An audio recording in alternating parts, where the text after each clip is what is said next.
Hey folks, welcome back to the third Triumvirate podcast, where we discuss and comment on various historical events.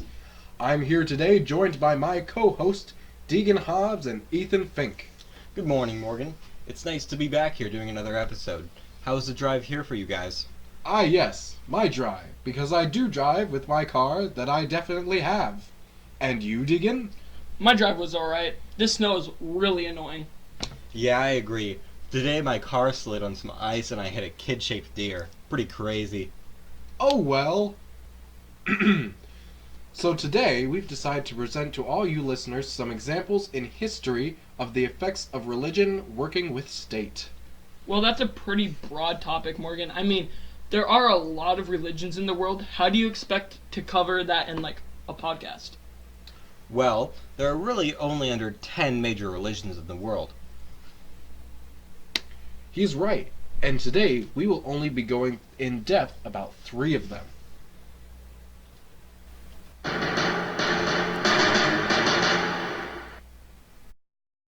Let's start off with Christianity. Originating in Rome, Christianity has grown to be one of the 2 largest religions in the world, with 31% of the world's population following.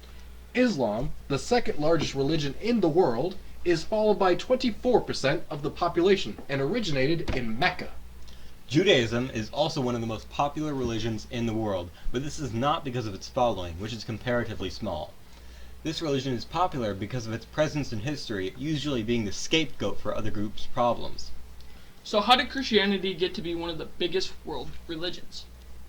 Well, like most religions, Christianity is old and was created back in ancient times. Correct. Christianity was started in Rome during a time called Pax Romana, which basically translates to Roman peace. In fact, it was this period of Roman peace which actually allowed its development. You see, in the Roman Empire, the most common religion was polytheistic, which means it worshipped many gods as opposed to just one. So then how did Christianity come to be? Well, this was a period of peace. It was not entirely perfect. The Roman Empire was huge and actually faced a lot of the issues we face today, like poverty, equality, deer-shaped kids, and a poor economy. During the period of Pax Romana, not everyone was treated equally. You see, if you were invaded by the Romans, you had the option to serve them, either as a soldier or a slave, instead of being murdered outright. If you served long enough in the Roman army, you could retire with a large plot of land. Although, as the gap between the rich and the poor got bigger and bigger, most soldiers sold their land for money. Okay, but I don't see what this has to do with Christianity. In the teachings of Jesus Christ, people could learn to treat each other equally and value things such as love and friendship, which was not supported by the Roman mythology. This feeling of equality brought people together. Unfortunately for them, the rich and powerful didn't exactly like that. Yes, and for a while, Christians were persecuted and even executed for their beliefs. Okay, but all of this still doesn't explain why it's so big today. Well, you see, Degun, it's easy to say that things were looking pretty bad for Christians at this time. But then Constantine came along. When he became Emperor of Rome, he made Christianity a national religion and even went as far as re-establishing the Roman capital. Oh, I see. So because Constantine sponsored Christianity as a national religion, it spread through the entire Roman Empire. That's right. And this wasn't the only time Christianity aided an empire. The Russian Empire benefited from the unifying properties of religion presented by Christianity.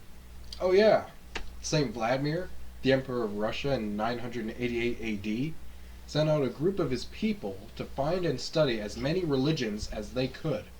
When they came back, they had discovered Christianity to be the most promising religion for their empire.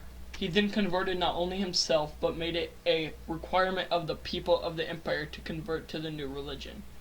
But let's not forget about the Mongols. What about them? Long ago, the Russians and the Mongols lived together in harmony. Then, everything changed when the Mongols attacked.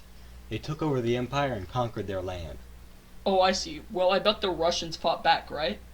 They did, but not at first. A powerful leader at the time named Nevsky made a decision to submit to the Mongols. They remained passive for a long time, actually. All the while, Christianity helped to unite them and make them stronger as a people. And that unity helped them overthrow the invaders. Yep, it's quite an interesting story. I think a great example of the state having an impact on religion is the Jewish population of Europe during World War II under the oppression rule of Nazi Germany. Degun, can you tell us more about the Nazis? You see, Nazi Germany rose around 1933 and they began to discriminate against the Jewish population and mistreated them in many different ways. Oh, that's right. In what ways were they mistreated?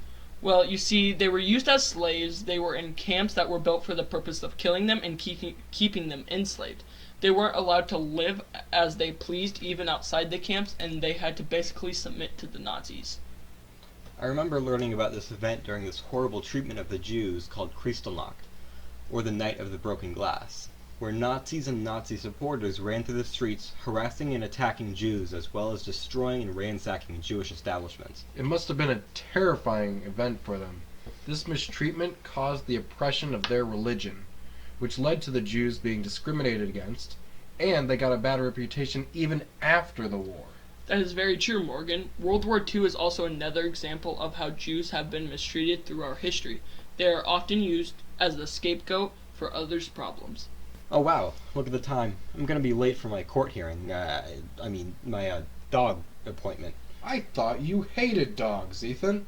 I Anyways, I think a good way to end this podcast is by talking about the Israeli-Palestinian conflict. It's a great example of how religion can interfere with state.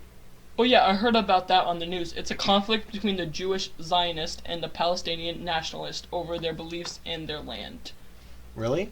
Sounds pretty interesting. How did that all start? Well, you see, the Jewish people created Jewish Zionism and desired to be able to claim Palestine as their holy land, because that was the birthplace of their religion.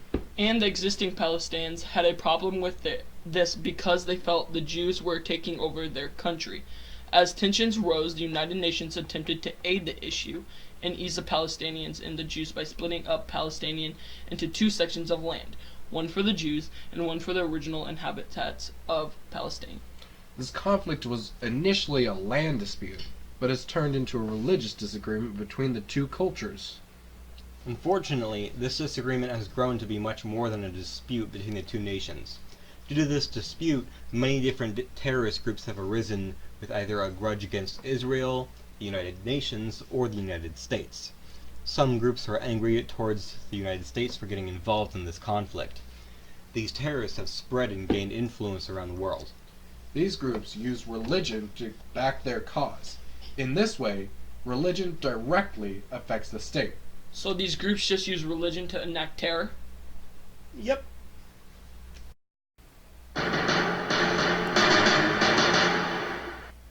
So that's about it for our podcast today. I hope you listeners enjoyed and learned a thing or two.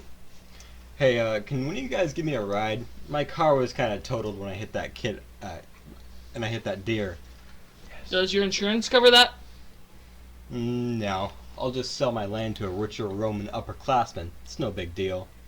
Well, folks, that's about all the time we have today. Catch us next time on The third Triumvirate podcast.